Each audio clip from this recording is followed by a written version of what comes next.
Жазушы Шерхан Мұртазаның Бесеудің хаты прологты, эпилогты екі бөлімнен тұратын тарихи туынды. Бұл туындыда 1930-1933 жылдардағы Алтайдан Маңғыстауға дейінгі аралықты қамтып, 2.200.000 адамның өмірін қиған ашаршылықты арқау еткен шығарма.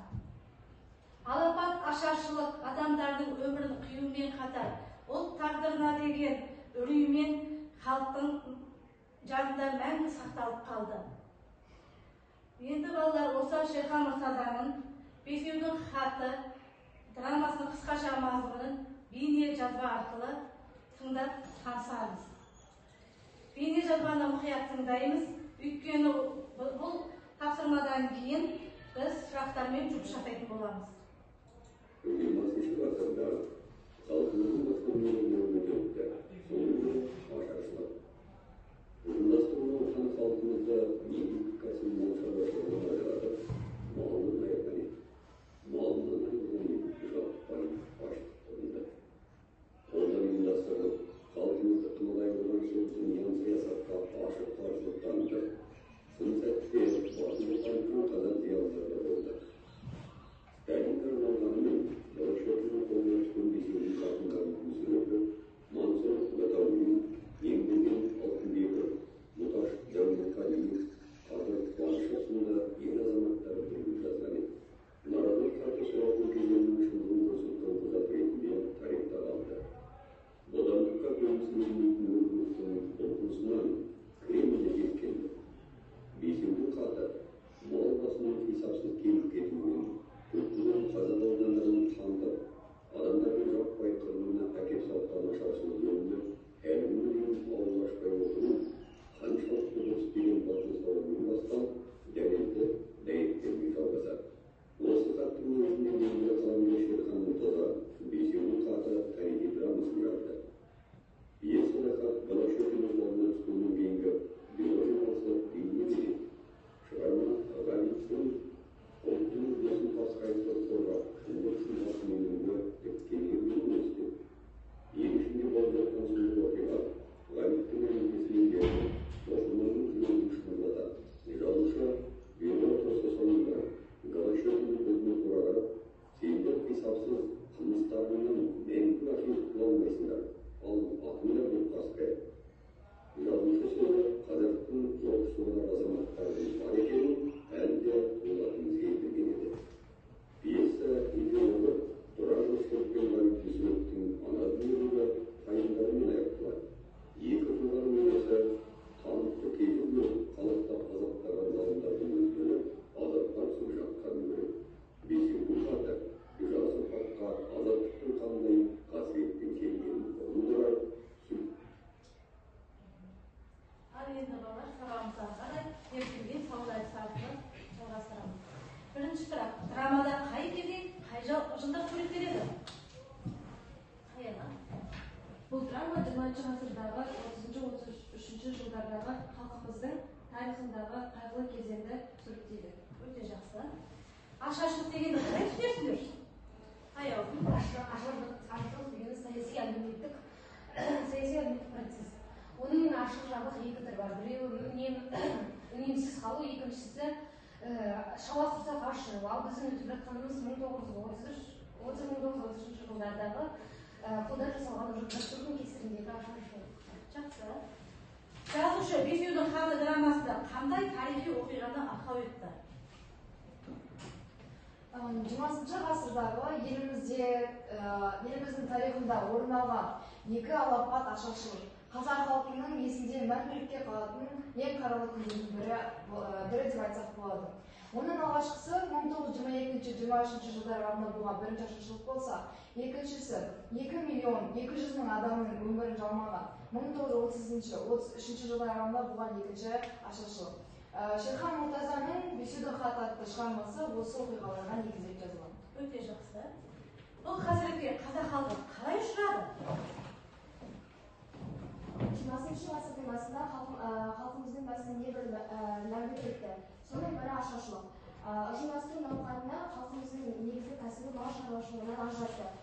Малмен айырылған халық нақты аштыққа ұшырады. Қолдан ұйымдастырылған ашаршылық халқымызды қынадай қырып, зұлмат саясаттың кесірінен халқым осындай қасіретке ұшырады. Өте жақсы. Драмадағы пролог қалай басталады? Прологта автор Сталин мен Тұрардың арасындағы сұхбатты береді. Сол кезде түскен ауыртпашылық, қазақ халқының басына түскен ауыртпашылықты айтып жеткізген Тұрарға Сталин: "Сенен басқа бұл жағдайды айтатын басқа адам табылмады ма?" деп айтқан кезде, "Жоқ, біз бұл хатты жазған болатынбыз, бірақ Голощекиннен аспады" деп жауап қайтарады. Жазушы Ғабит Мүсірепов пен қоғам қайраткері Тұрар Рысқұловты не байланыстырады? Ғабит Мүсірепов пен Тұрар Рысқұловты ресейдің қазақ халқын қанау оқиғасы байланыстырады. Ғабит Мүсірепов жазушы болса, Тұрар Рысқұлов қоғам қайраткері болған. Яғни екеуі де халық жанашыры болған. Осы себепті де екеуі де Сталинге хат жазады. Өте жақсы. Енді келесі тапсырмамыз тіркестес әдісі дейді. Жазба жұмысы дәптерлеріне тіркестес арқылы бірінші бағанға Сталинге хат кестесі, екінші бағанға Бекбүйдің хаты драмасындағы негізгі кейіпкерлерді жазамыз.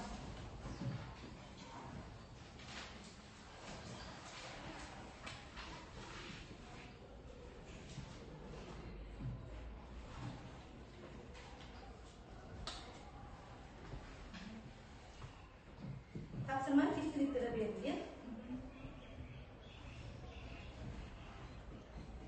Олай болса жауап берейік балалар. Кім жауап береді? Шерхан. Шерхан Мұртаза Сталинге хат пьесасын қоғам қайраткері Тұрар Рысқұловқа жолдады. Ол жерде Бесеудің хаты туралы айтылды. Ғабит Мүсірепов, Емберген Алтынбеков, Мұқташ Дәулетқалиев, Қадыр Қуанышев, Ораз Исаев. Жарайды. Ал енді осыны бағалап жіберейікші. Аружан. Шерханның осы жақсы бағалайтын едім, себебі ол бізге Бесеудің хаты туралы сол жағынан кейіпкерлерді де жазушылар туралы да айтып берді. Жарайды. Ендігі тапсырмамыз, бірінші тапсырма. Мына сөйлемдердегі қажетті сөздерді қойып жазамыз. Ал басының қисапсыз кеміп кетуімен көптеген қазақ аудандарын қатып, адамдардың жаппай қажетті сөз анықтаймыз. Әкеп соққан жөнінде әлі күнге дейін ауыз ашпай отырып қаншалықты дұрыс. Осы сөйлемдерді толықтырып орындаймыз.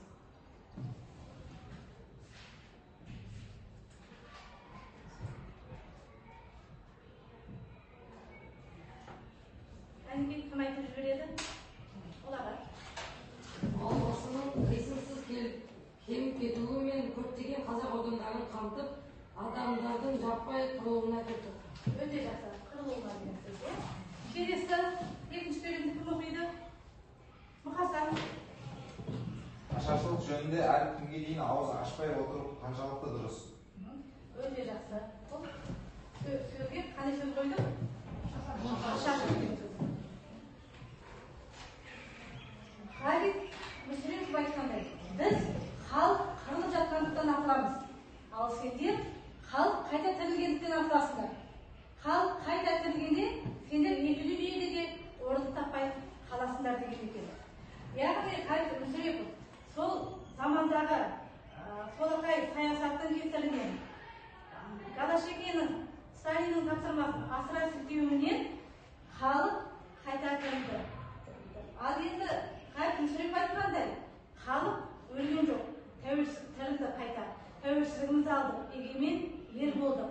Қанша еңсесін басқан қилы тағдырлар, қаншама қиын кезеңдер болса да, халық бойын тіктеп көтеріп, қазір өзінің